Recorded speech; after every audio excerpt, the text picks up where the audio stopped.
নমস্কার বন্ধু, আপনাকে স্বাগত জানাই আজকের এই বিশেষ আধ্যাত্মিক পর্বে।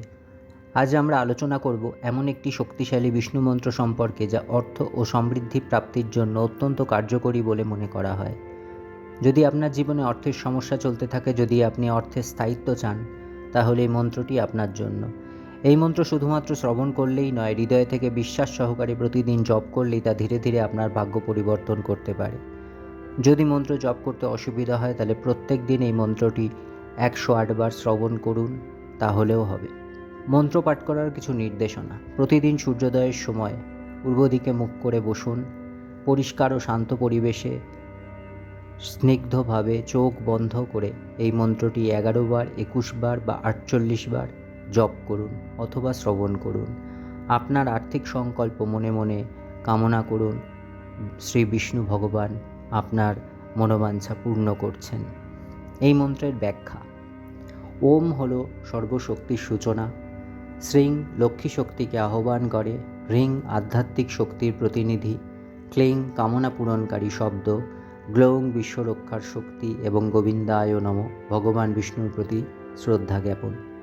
এই মন্ত্র শুধু অর্থ নয়, মানসিক শান্তি, পরিবারের সুখ ও জীবনের স্থিতিশীলতা নিয়ে আসে।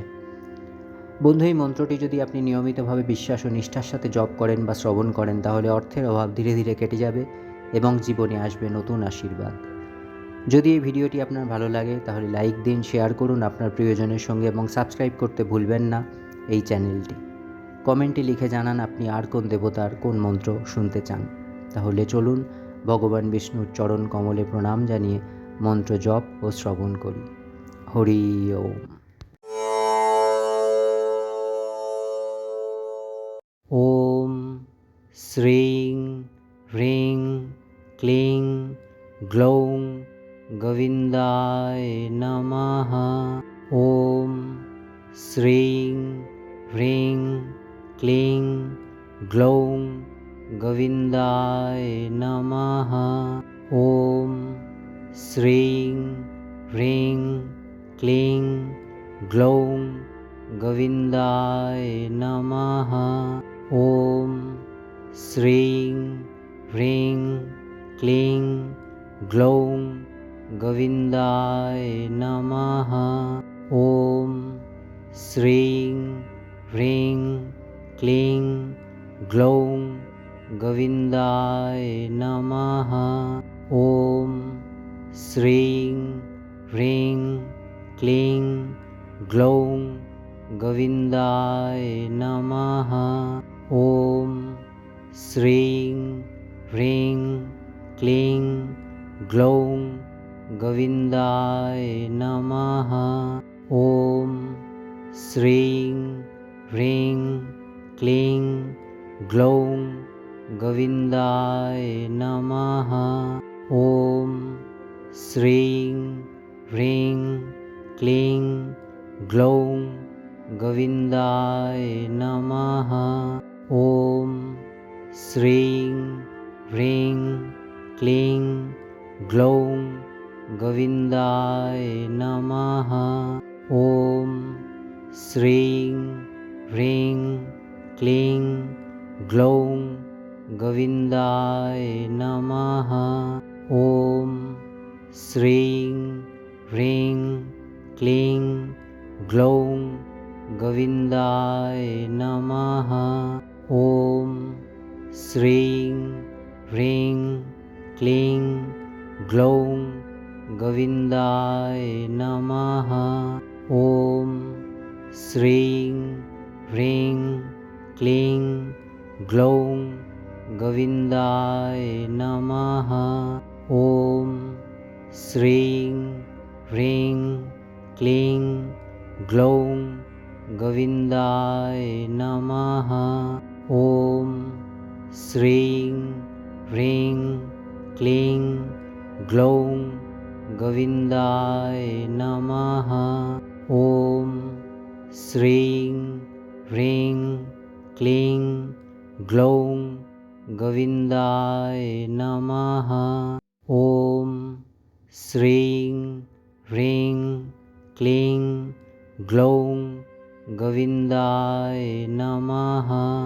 ওম श्रीं ह्रीं क्लीं ग्लौं गोविन्दाय नमः। ॐ श्रीं ह्रीं क्लीं ग्लौं गोविन्दाय नमः। ॐ श्रीं ह्रीं क्लीं ग्लौं गोविन्दाय नमः। ॐ श्रीं ह्रीं क्लीं ग्लौं गोविन्दाय नमः। ॐ श्रीं ह्रीं क्लीं ग्लौं गोविन्दाय नमः। ॐ श्रीं ह्रीं क्लीं ग्लौं गोविन्दाय नमः। ॐ श्रीं ह्रीं क्लीं ग्लौं गोविन्दाय नमः। ॐ श्रीं ह्रीं क्लीं ग्लौं गोविन्दाय नमः। ॐ श्रीं ह्रीं क्लीं ग्लौं गोविन्दाय नमः। ॐ श्रीं ह्रीं क्लीं ग्लौं गोविन्दाय नमः। ॐ श्रीं ह्रीं क्लीं ग्लौं गोविन्दाय नमः। ॐ श्रीं ह्रीं क्लीं ग्लौं गोविन्दाय नमः। ॐ श्रीं ह्रीं क्लीं ग्लौं गोविन्दाय नमः।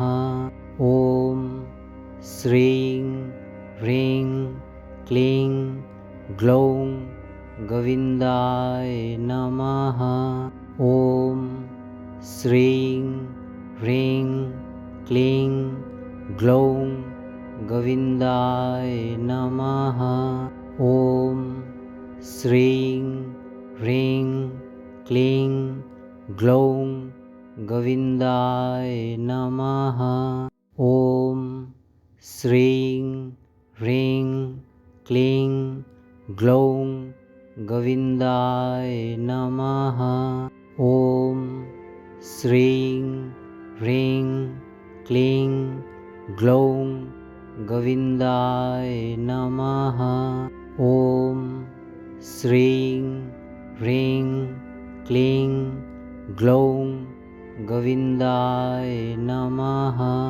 ॐ श्रीं ह्रीं क्लीं ग्लौं गोविन्दाय नमः। ॐ श्रीं ह्रीं क्लीं ग्लौं गोविन्दाय नमः। ॐ श्रीं ह्रीं क्लीं ग्लौं गोविन्दाय नमः। ॐ श्रीं ह्रीं क्लीं ग्लौं गोविन्दाय नमः। ॐ श्रीं ह्रीं क्लीं ग्लौं गोविन्दाय नमः। ॐ श्रीं ह्रीं क्लीं ग्लौं गोविन्दाय नमः। ॐ श्रीं ह्रीं क्लीं ग्लौं गोविन्दाय नमः।